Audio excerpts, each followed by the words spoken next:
अरविंद साहनी ने VIP party को छोड़कर के जनस्वराज पार्टी का दामन थाम लिया। सोमवार को उन्होंने प्रशांत किशोर के नेतृत्व में काम करने की घोषणा की।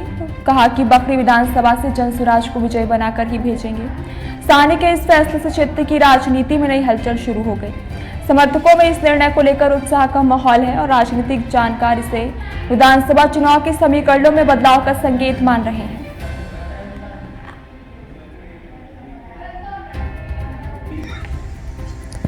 और राजनीतिक पकड़ रखने वाले अरविंद साहनी जी हैं। क्या सर, क्या लग रहा है बखरी विधानसभा में इस बार आपकी जीत का सेहरा कब पहनिएगा और कैसे पहनिएगा?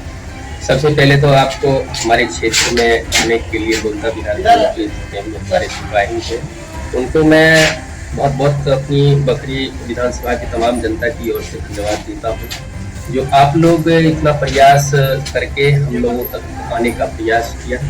धन्यवाद है इसका। और आपने जो पूछा था कि बखरी विधानसभा की जनता क्या सोचती है, क्या करना चाहती है, तो देखिए बखरी विधानसभा में एक सच्चाई बात बताता हूँ कि आज़ादी के 75 साल बाद भी मैं समझता हूं कि बखरी विधानसभा क्षेत्र आजाद नहीं, अभी तक ये गुलाम है। कैसे गुलाम है? क्योंकि हमारे प्रशांत किशोर जी वो तो नेताओं के नेता है और उनका पूरा बिहार फैन है। वो जब दूसरे राज्यों में जाकर के दूसरे राज्य के मुख्यमंत्री को बना सकते हैं, यहाँ तक कि प्रधानमंत्री को बना सकते हैं, और जब भी बोलते हैं तो मुद्दे की बात बोलते हैं, वो बनी बनाई बातें को नहीं बोलते, जो धरातल पर सही चीज है उसी को बताते हैं। और हमेशा उनका बोलने का तरीका कुछ अलग होता है, जिसके चलते जो है तो यहाँ के युवाओं में इतना जोश और उमंग पैदा हो गया है कि एक तरफा अभी नहीं कहा जाए, एक तरफा जो है तो माहौल बना हुआ। कहने का मतलब है जाति समीकरण इस बार टूटेगा। बिल्कुल, जाति समीकरण का तो कोई कहानी ही नहीं है।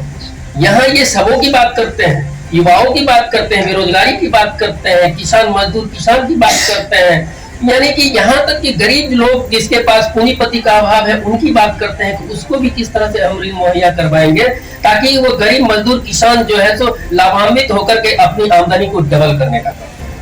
अच्छा, एक बात और कहिए, अभी जो 125 यूनिट बिजली फ्री हुआ है, इसके बारे में आप क्या कह सकते हैं? देखिए, ये तो मैं समझता हूँ कि जुमले वाली भाषण, क्योंकि जब इलेक्शन आता है ना तो वो क्या कहते हैं, ये बरसात के महीना में मेढक जो है तो टर टर टर की आवाज नहीं सुनाई देती है, तो उसी तरह का ये कहानी मैं समझता हूँ, क्योंकि ये जुमले वाली भाषण है। और पहले ये जो है तो पहले क्यों नहीं की, प्रशांत जी के आने के बाद ही क्यों इस तरह का इन्होंने ऐसा काम करना शुरू किया? पहले तो मान लीजिए कि वृद्धा पेंशन को ले लीजिए तो वृद्धा पेंशन 400 रुपया दे रहा। जब प्रशांत किशोर जी ने कहा कि नहीं मैं 2000 दूंगा, ठीक है, तो इन्होंने जो उनके डर से जब देखा कि इनका माहौल इस तरह से ये बन रहा है, एक तरफा हो रहा है, तो हर एक युवा जो है इनके तरफ झुकाव पैदा हो रहा है, क्योंकि इनका हवा जो है तो लहर कहा जाए, ये लहर बन चुका है। जैसे दिल्ली में आप देखे होंगे कि एक बार जो अरविंद केजरीवाल का जो हवा बहा था, उसी तरह का बिहार में लहर। ये कहीं दिखाई देने वाला नहीं है कोई भी नेता। आने वाला समय में देखेंगे कि बिल्कुल जनस्वराज जो है ये बिहार बदलाव का जो है सो इनका नींव गल चुका और बिहार बदलाव होके रहेगा।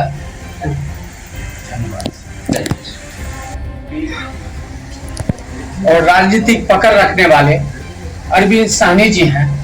क्या सर, क्या लग रहा है बखरी विधानसभा में इस बार आपकी जीत का सेहरा कब पहनिएगा और कैसे पहनिएगा? सबसे पहले तो आपको हमारे क्षेत्र में